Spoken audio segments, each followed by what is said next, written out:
মারমাদের বর্ষবরণকে ঘিরে উৎসবের নগরীতে পরিণত হয়েছে পার্বত্য জেলা বান্দরবান। বিভিন্ন পাড়া থেকে দল বেঁধে জলকেলি উৎসবে অংশ নেন মারমা তরুণ তরুণীরা। সারিবদ্ধভাবে দাঁড়িয়ে একে অপরকে পানি ছিটিয়ে ভিজিয়ে দেন তারা। উৎসব ঘিরে মারমাপল্লীতে চলছে ঐতিহ্যবাহী খেলাধুলা, পিঠা তৈরি, বুদ্ধমূর্তি স্নান, প্রদীপ প্রজ্বলন সহ নানা আয়োজন। তবে সাংরাইয়ের প্রধান আকর্ষণ মৈত্রী পানি বর্ষণ বা জলকেলি। পুরাতন বছরের দুঃখ কষ্ট গ্লানি ধুয়ে মুছে দিতে একে অপরের দিকে পানি ছিটিয়ে আনন্দ উদযাপন করেন মারমা তরুণ তরুণীরা। আমরা সাংরাই যে পানি খেলা উৎসবটা পালন করে থাকি বছরব্যাপী ধরে। প্রত্যেকটা বছর আমাদের ঐতিহ্যটা পালন করি একটাই উদ্দেশ্যে, যে পুরোনো বছরের সকল গ্লানি যাতে করে মুছে যাক, নতুন বছরের আগমন যাতে করে সুন্দর এবং সমৃদ্ধি হোক।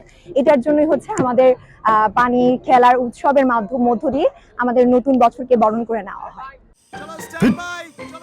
লাইফে কোনো কিছুর গ্যারান্টি নাই, তাই ইন্স্যুরেন্স করুন সিটি ব্যাংকে, কারণ ইন্স্যুরেন্স করলে সিটিতে সুরক্ষা পাবেন নিশ্চিন্তে। It's my first time here. I'm very excited and I'm very curious to see what is going to be here, what we're going to see. Who's going to win? I don't know if they're a winner or not, but we will be also here to enjoy ourselves, and we're very glad also to be here. পানি খেলা খেলে মূলত আমাদের গ্লানি যাতে দূর হয়, ওটার জন্যই আমরা মূলত পানি খেলে থাকি, নতুন বছরকে স্বাগত জানাই। মৈত্রী পানি বর্ষণ খেলা, লোকজ খেলাধুলা প্রতিযোগিতা, সাংস্কৃতিক অনুষ্ঠান এবং সম্মাননা প্রদান, তার সাথে রয়েছে লোকজ নৃত্য সঙ্গীত এবং আমাদের 11 জনগোষ্ঠী নৃত্য সঙ্গীত এবং বাঙালি সহ জনপ্রিয় শিল্পীদের পরিবেশনা। উৎসবের উদ্বোধন করে পার্বত্য চট্টগ্রাম বিষয়ক মন্ত্রী বলেন, সাংরাই উৎসব পার্বত্য অঞ্চলে শান্তি সম্প্রীতি ছড়িয়ে দিতে ভূমিকা রাখবে।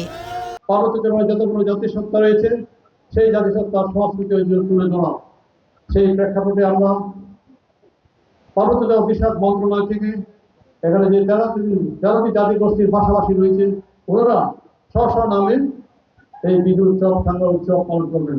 যেমন আমরা চাঁদপাড়া বলে বিজু, মামরা বলে সাংরাই, ত্রিপুরা বলে বৈশু, আসামিরা বলে বিহু, সাংলান, সবকিছুর মধ্যে দিয়ে জাতিসত্তা কিন্তু সেই স্ব নামে কিন্তু এবার বিজু উদযাপন করেছি। আমরা সাম্প্রতিক সম্প্রীতির মাধ্যমে কিন্তু এবার বিজু উদযাপন করেছি খুব শান্তিপূর্ণ পরিবেশে, আনন্দ উৎসবের মনে পরিবেশের মধ্যে। সেই সংস্কৃতি আমরা ধরে রাখতে চাই। 13 এপ্রিল শোভাযাত্রার মাধ্যমে বান্দরবানে শুরু হয় সাংরাই উৎসব, শেষ হবে 19 এপ্রিল।